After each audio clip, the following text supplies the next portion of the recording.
saudari yang terkasih dalam Kristus, kita berjumpa dalam acara Mendekat Kasih Tuhan, bersumber pada 1001 renungan inspiratif karya Romo Frans Sales SIY, dan sebagai renungan singkat bagi saudara-saudari yang sedang menderita sakit, baik yang dirawat di rumah sakit maupun di rumah sendiri, dirawat bersama keluarga. Dengan saya, Romo Valentinus Tejantara SIY dari komunitas SIY Teluk Betung, Lampung.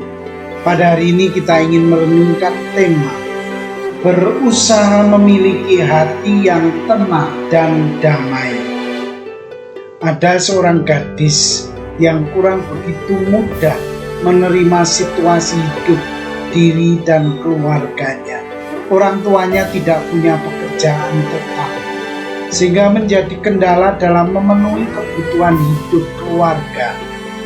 Ia memberontak, hatinya dipenuhi oleh dendam dan benci terhadap situasi itu. Namun ia sendiri tidak bisa berperan untuk mengatasi situasi hidup itu. Akibatnya, hatinya selalu gundah, seolah-olah ada setumpuk permasalahan yang sedang menimbun batin dan hatinya. Ia tidak bersemangat dalam hidupnya, tidak ada gairah untuk keluar dari situasi hidup seperti itu. Ia terkurung dalam situasi dirinya sendiri, sehingga tampak tidak ada jalan keluar bagi dirinya.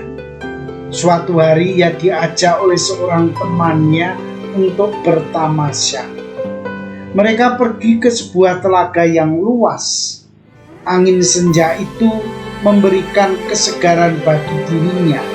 Ia merasa beban-beban hidupnya sedikit demi sedikit mulai lepas.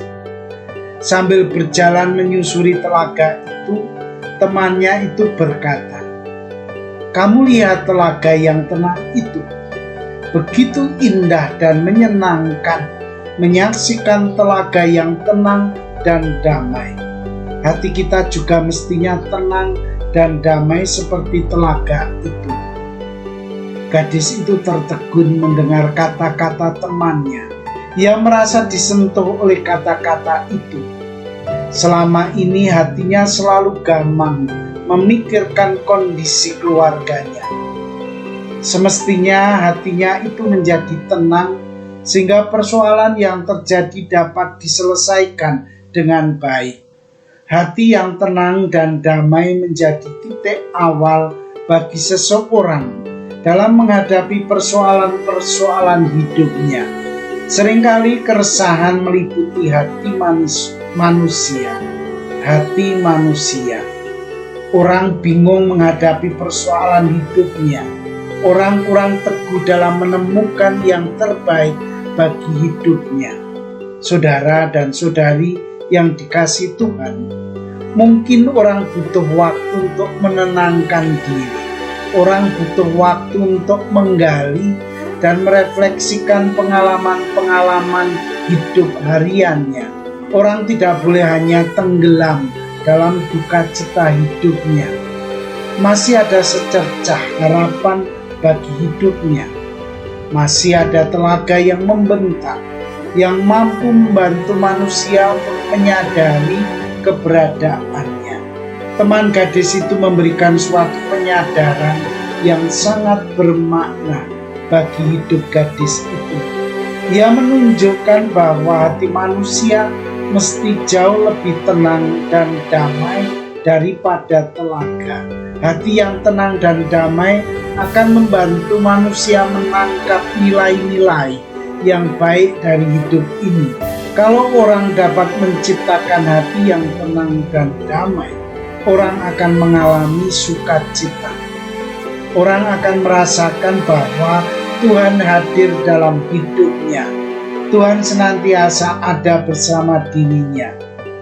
Sebagai orang beriman, kita diajak untuk senantiasa memiliki hati yang tenang dan damai.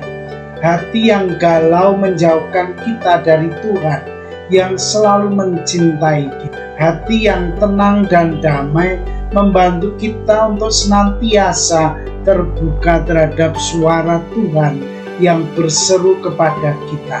Karena itu marilah kita berusaha menciptakan hati yang tenang dan damai. Dengan demikian Tuhan dapat tinggal dan menetap di dalam diri kita.